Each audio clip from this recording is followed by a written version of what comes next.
It is a sight never before seen in the constitutional history of the Gambia. Senior government officials, justices of the superior courts, parliamentarians, and civil society advocates all gathered under one roof with a shared mission.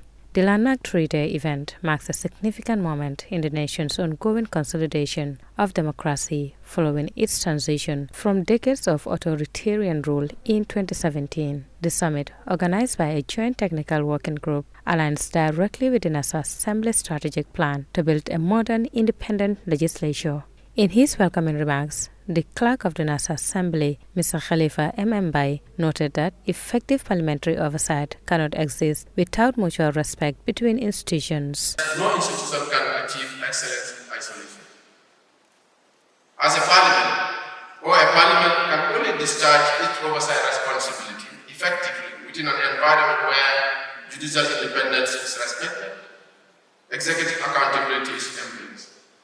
And of course, equally, the executive and the judiciary perform their constitutional mandate most effectively when supported by a strong, professional, and of course, independent legislature.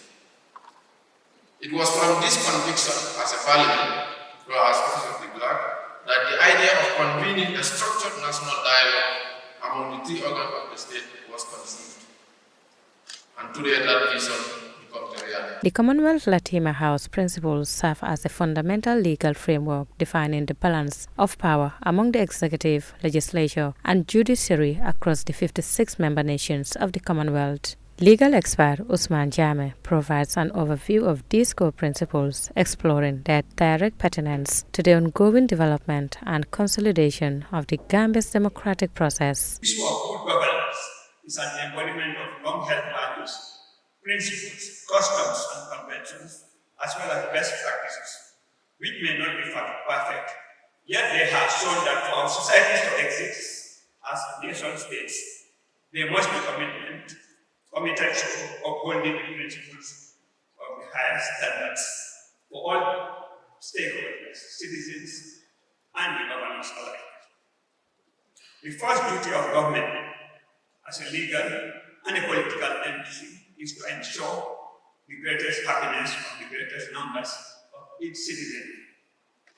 In a democracy, we have the ability to discern what is or are the duties, obligations, rights of citizens, and that of the government, are important considerations that require careful reflection and introspection. The international community also took close notice. In a recorded video message, Commonwealth Secretary General Saleh Ayoko Bushwi hopes that the Gambia will use this opportunity to demonstrate democratic leadership that will serve as a model across the 56-nation bloc. I am encouraged that this conference moves beyond discussion towards practical action, including a national action plan and strengthened cooperation between the three branches of government that reflects the true spirit of the Latin principles, not merely agreeing on shared standards, but embedding them in the daily practice of government. The Gambia has an important opportunity to demonstrate that constitutional democracy is sustained and strengthened when all institutions work together in service of the people. Moving beyond policy talk into real-world action, this unprecedented summit aims to build a binding framework for governance.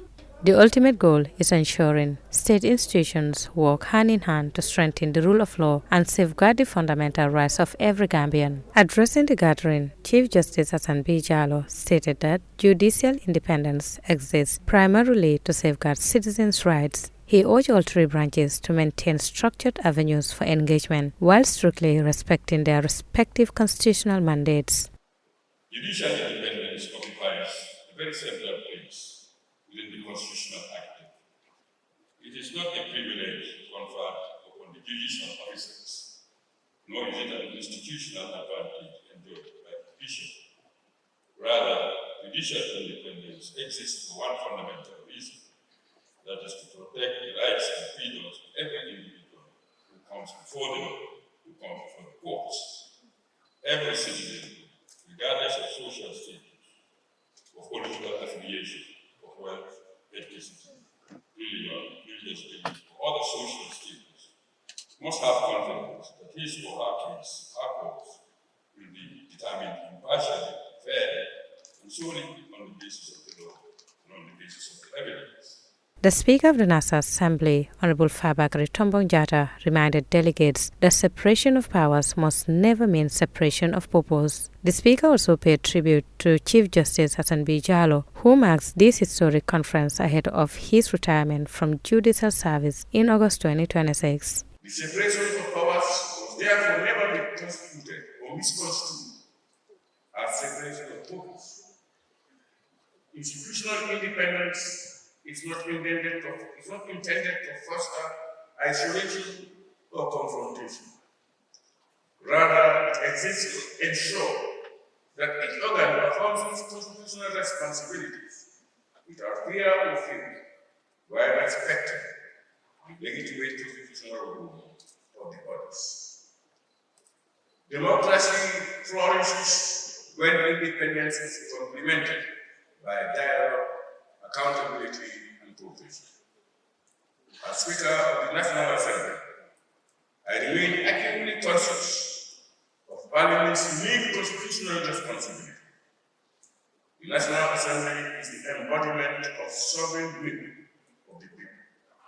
In his keynote opening address, President Adam Barrow emphasized that national resilience relies on a balanced separation of powers rather than the concentration of authority in a single branch.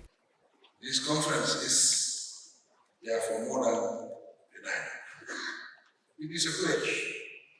It is a pledge that the executive will govern with accountability, that the legislature will legislate responsibly, and that the judiciary will adjudicate justly and independently.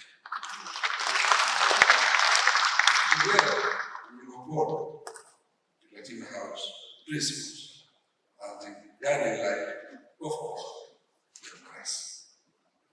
In the Gambia, we recognize that resilience of our democracy depends on the effective and independent autonomy and responsibility of all three branches of government. Rather than producing a simple symbolic communique, conference organizers confirmed the 3 days of deliberations will yield a concrete Gambian Latimer action plan. This framework will establish permanent mechanisms for interinstitutional dialogue, ensuring transparent checks and balances long after the summit concludes. The conference will wrap up on Friday, July 24th, with the formal unveiling of the Gambia Latimer Action Plan.